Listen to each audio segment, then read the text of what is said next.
Hello, I'm Judith Davis. Before I describe the stress tax, which is what this post is about, I'll describe the time tax, which causes the stress tax. An article by Annie Lowry in The Atlantic a couple of years ago, on July 27, 2021, describes the obstacles put in the way of those who apply for various governmental benefits. The forms that applicants have to fill out are confusing and unnecessarily long, causing many of those who would legitimately benefit from those programs to give up after hours of trying to complete them. She calls this the time tax. One example of the absurdity of these forms is the question on a state's application for benefits: "Tell me the date of the conception of your children." We all experience the time tax when we struggle with bureaucracy.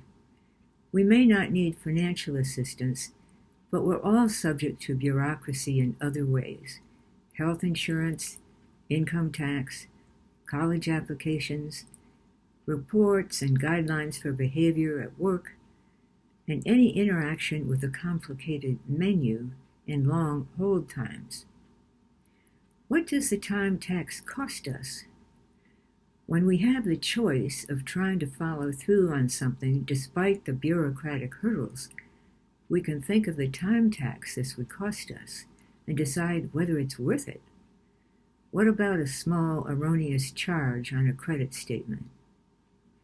Or a mistake that we or someone else has made on a document? Is it worth our time to get such things corrected? Here is where the stress tax comes in. Every situation that demands a time tax also creates stress. We can think of it as a stress tax. Some bureaucratic hurdles must be dealt with, and we pay the time tax and the stress tax. But other situations do offer a choice. If we choose to follow through with correcting a small error, it's stressful because it's frustrating and perhaps irritating to have to spend time on it. And if we let it go, it may eat at us, and that also causes stress. But one of the largest sources of stress comes when we can't decide whether or not a problem is worth dealing with. We feel ambivalent. We go back and forth about dealing with it. This kind of indecision is very stressful. The stress tax is substantial. How can an inner guide help? Just today, I found myself caught in such a situation. Someone had created an error that I felt ambivalent about expending the time and energy to correct. Was it worth the time tax? My ambivalence was creating stress. Our inner guides are dedicated to increasing our comfort. They understand the impact and the consequences of dealing with or disregarding a problem. I asked my inner guide what to do, and she responded.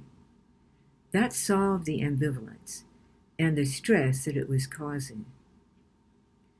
Your inner guide can do the same for you.